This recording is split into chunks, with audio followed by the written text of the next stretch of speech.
j'espère que vous allez bien. Aujourd'hui on se retrouve pour une nouvelle vidéo où je suis un peu plus décontractée et on va parler make-up et en fait je vais vous présenter le make-up que je fais habituellement quand je sors pour tous les jours. Donc c'est pas pour des événements forcément, c'est vraiment pour sortir, pour aller travailler ou autre quand j'ai pas la flemme de me maquiller. Donc il est assez simple, assez nude bien sûr, pas trop chargé, j'ai pas de trait d'eyeliner là. J'ai juste des faux cils, une teinte assez claire, assez nude au niveau des yeux et un rouge à lèvres, lipstick rose clair, donc c'est vraiment quelque chose qui passe partout. Donc je vais arrêter de blablater pour rien, je vais vous laisser regarder la vidéo au mieux. Il y aura une partie où je vais faire de la voix off, en fait presque toute la vidéo je vais faire de la voix off, mais à la fin je reprends en parlant comme ça, je sais que c'est ce que vous préférez.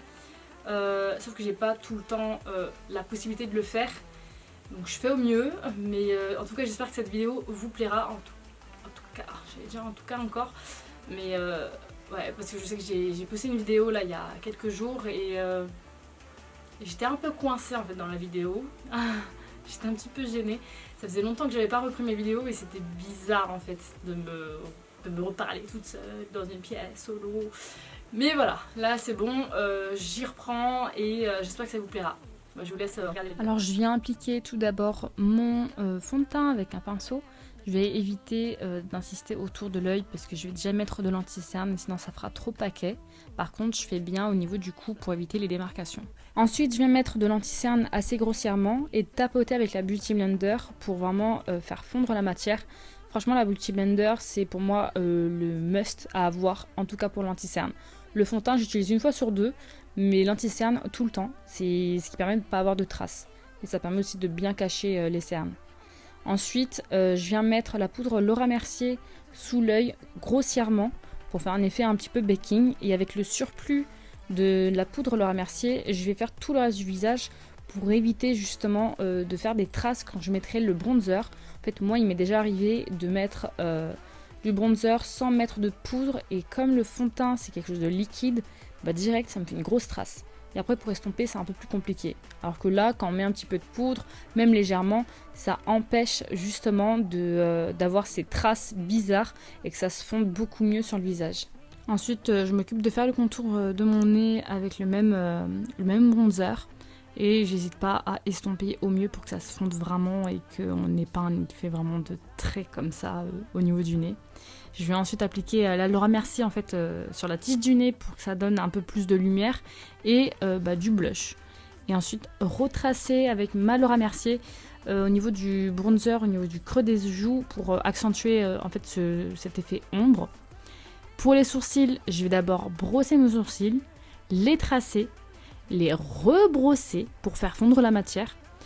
Ensuite, appliquer un gel à sourcils pour les discipliner en quelque sorte. Et ensuite, je viens faire le contour pour nettoyer un petit peu tout ce qui est pas propre en gros. Alors je vais ensuite appliquer ma base P. Louise en grosse quantité assez grossièrement et je tapote avec le doigt ou alors des fois je finis à la Beauty Blender. Et je viens appliquer donc mon premier fard. Ce que j'aime bien faire, c'est vraiment tapoter au début pour qu'il y ait vraiment beaucoup de matière, que ce soit grave pigmenté. Alors je vais ensuite ajouter une couleur un peu plus claire au niveau du creux de ma paupière pour pas utiliser qu'une couleur et pour que ça fasse un petit fondu assez sympa. Donc j'en applique généralement grossièrement d'abord et puis après j'estompe. Donc je pense que je vais le montrer au mieux. Je pense que vous avez remarqué aussi que j'ai fait un sorte de fard eyeliner pour étirer un petit peu le regard, mais je vais tout estomper à la fin, vous allez voir, c'est une méthode, voilà, pour pas oublier qu'on veut pas faire un œil rond, mais plutôt étiré. Ah bah voilà, là on me voit bien estomper et je peux passer grave des minutes à estomper parce que sinon ça fait pas beau si c'est pas estompé. Et parfois évidemment je me trompe ou j'estompe pas assez, mais il faut vraiment prendre le temps d'estomper au mieux. J'arrête pas de le dire dans mes vidéos, mais c'est ça qui fait qu'on a un beau maquillage, c'est que c'est estompé et c'est flouté. Enfin moi j'adore.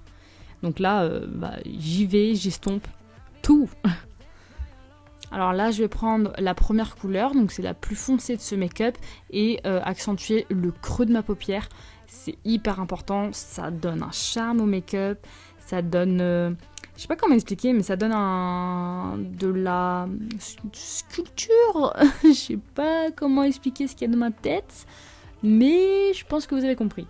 Mais ouais, ça je le fais très souvent, quasiment dans tous mes make-up en fait. On vient ensuite faire le rituel de d'habitude, enfin pour ma part, c'est mettre du fard à paupières sous l'œil. Je le fais tout le temps. Je trouve qu'on a l'impression que l'œil est beaucoup plus grand et ça fait beaucoup plus joli en fait sur un make-up. Moi j'arrive pas à faire sans. Tout le temps je le fais, c'est une étape que je fais H24. Ensuite je vais mettre du mascara sur mes cils, que ce soit en haut et en bas, je fais les deux moi pour ma part, tout le temps. Et je mets ça avant de mettre mes faux cils parce que les faux cils sont déjà assez fournis pour rajouter une touche de mascara. Je pense que c'est mieux quand même de le mettre avant et je pense que c'est ce qui se fait généralement. Et autre chose, pour celles qui demandent est-ce qu'on est obligé de mettre du mascara, bah j'ai grave bugué. En fait pour moi je dirais que oui parce que généralement quand on met de la poudre, du fond de teint etc., ça tombe forcément sur les cils, ils deviennent forcément beige, blanc. Donc là, en fait, le fait d'appliquer du mascara, c'est juste pour les teindre en noir, pas forcément pour les recourber, ça limite on s'en fout. Mais pour les teindre en noir et pour pas qu'ils se voient sous les faux cils, sinon ils vont se voir. Donc je dirais que oui, on est obligé quand même. Ça, c'est l'étape de la fin d'un teint parfait. C'est qu'on estompe tout avec un pinceau vide, toutes les poudres qu'on a mis sur le visage. Alors là, je vais reprendre sans pour autant qu'on me dérange. Voilà, il y a personne. Là, je peux reprendre les vidéos normales. Donc, là, il manque les lèvres. Je vais mettre du baume à lèvres d'abord. Voilà, bah, le Carmex, hein, comme d'hab. Il y en a beaucoup qui prennent le baume Carmex. Il m'hydrate trop bien les lèvres. Là dans cet œil on voit encore un petit peu de la colle blanche mais elle va devenir transparente donc pour l'instant ça gêne pas trop. Enfin faites pas attention tout de suite hein. De toute façon on va changer de couleur. Alors pour mes lèvres j'adore, enfin mon combo, ça dépend parfois mais c'est tout le temps celui-ci sur mes lèvres. Puis après un plus clair donc des fois j'alterne. Celui-là c'est si j'ai envie de vraiment rendre ça beaucoup plus clair. J'aime beaucoup le combo des deux, donc je vais vous montrer un petit peu ce que ça donne. Alors là, je mets le Too Faced. Je vais essayer de serrer comme ça, c'est plus simple à appliquer après. Ah oui, mon ancienne vidéo, je vous avais écrit dès le début de la vidéo que je m'étais brûlée.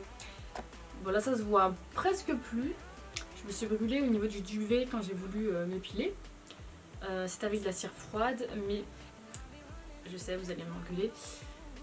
J'ai décidé de refaire Roaccutane parce qu'en fait j'ai commencé à avoir des boutons ici sur le bas en fait de mes joues. Ce qui est pas normal. Et généralement ce qu'on dit c'est que quand on a des boutons en dessous c'est hormonal. Et en fait je me suis dit peut-être que c'était genre juste de passage mais au final c'est resté, j'en avais plus pour moins, j'en avais toujours et du coup j'ai décidé d'aller voir ma dermato de base qui m'avait prescrit Roaccutane et elle a été d'accord qu'on refasse Roaccutane une deuxième fois. Alors moi ce que je vais faire là, ce que j'adore faire avec ce rouge à lèvres, ce lipstick, comme il est très très mat après, quand il sèche, on peut se permettre de dépasser un tout petit peu. Du coup je vais dépasser un tout petit peu, légèrement. Surtout que moi le problème, je vais me faire une bêtise, moi ma ligne des lèvres elle est pas hyper bien dessinée, du coup je sais pas trop parfois comment... Bon, je peux pas parler en même temps, mais je sais pas trop comment faire parfois, donc voilà. Mais après elle ressort. Enfin, vous voyez les lèvres en haut, je sais pas comment on explique. En haut ça ressort et du coup en fait je mets vraiment à la limite. Voilà, je fais que le contour hein. Même si je le fais grossièrement c'est que le contour. Et en bas je dépasse pas généralement. Voilà. Puis ensuite je viens mettre le Anastasia, donc c'est un des plus clairs hein, des Anastasia. Avant j'en avais un, c'était mon préféré, le Milkshake, mais ils le font plus, enfin en tout cas je ne l'ai pas trouvé en France. Donc il faudra que j'essaye de trouver un équivalent. Et là en fait cette couleur là je la mets vraiment sur toutes mes lèvres. Comme si je refaisais, sauf que je fais attention. Le contour il reste foncé. Et en fait je mélange en gros les deux rouges à lèvres ensemble. C'est galère de faire les quand on fait les lèvres. Ah j'en ai mis dans mes dents. En fait quand comme j'ai mis du baume à lèvres, quand j'essaye de mélanger, quand je fais ça, ça fait des traces. Et je déteste ça. Donc j'essaye de refaire fondre. Et j'essaye de pas trop toucher. Tant... Oh, mais voilà, c'est un tic. Tant que c'est pas sèche. Mais là ça va. Donc je vais voir, je crois qu'on est presque bon. Je vais juste mettre de l'highlighter et je pense que ce sera terminé pour le make-up. Alors pour l'highlighter, c'est mon chouchou. De base, j'adore le C-Pop de cette palette. Comme vous pouvez le voir, elle est morte. Clairement, je l'ai défoncé comme on dit. Il me reste l'autre highlighter plutôt gold. Il est très joli aussi, j'aime beaucoup. Je vais vous montrer. Ah, j'ai pas le pinceau là. Ah, attendez, je cherchais. Ah si, je l'ai. Donc, moi je prends ce pinceau là. Donc, il est petit et fluffy. Je viens en prendre au grossièrement pour après en appliquer. J'adore l'highlighter. Mais je commence à aimer de plus en plus les teints mat parfois. Donc, si vous voulez que je vous fasse un teint totalement mat, vous me dites. Non mais il est trop beau. C'est pas trop joli.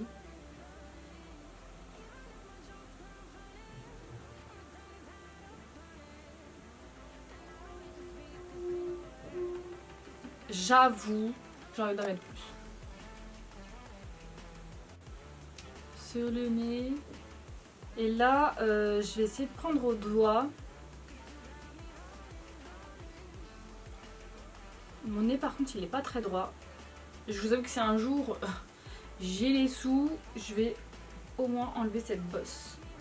Mais j'ai pas envie de changer mon nez, mais juste la bosse sur le côté c'est pas top en fait. Donc là c'est plus un make-up plutôt glowy.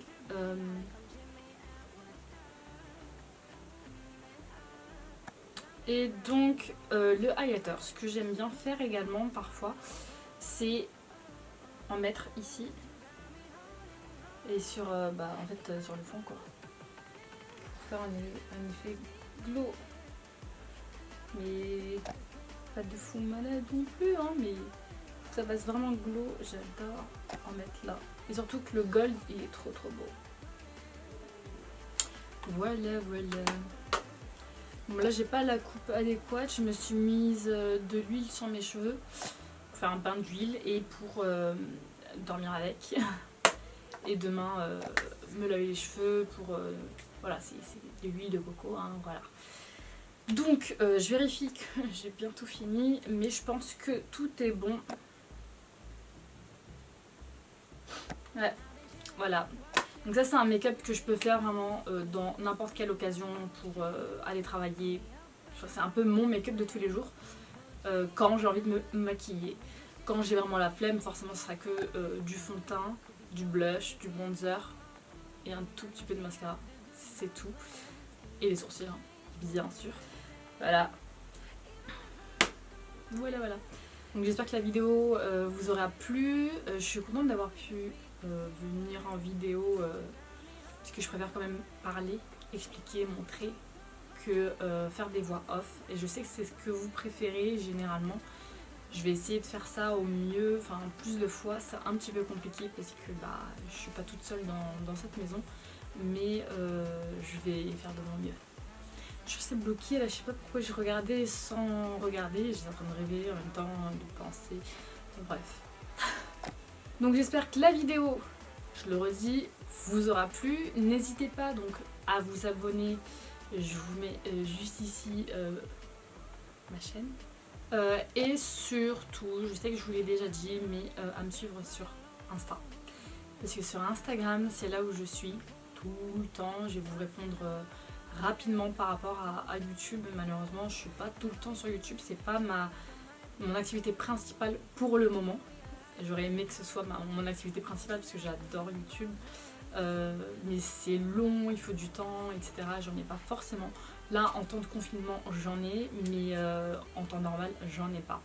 Je vais essayer de faire au mieux pour la suite, en espérant que j'arrive à m'organiser, parce que c'est toujours la galère. J'arrête pas de vous dire oui, je vais faire de mon mieux pour la suite, nanana. Et au final, je fais pas. Ou alors j'ai plus le temps, j'ai trop de travail, etc. Mais je vais vraiment faire au mieux pour la suite. Bye bye. Mouah.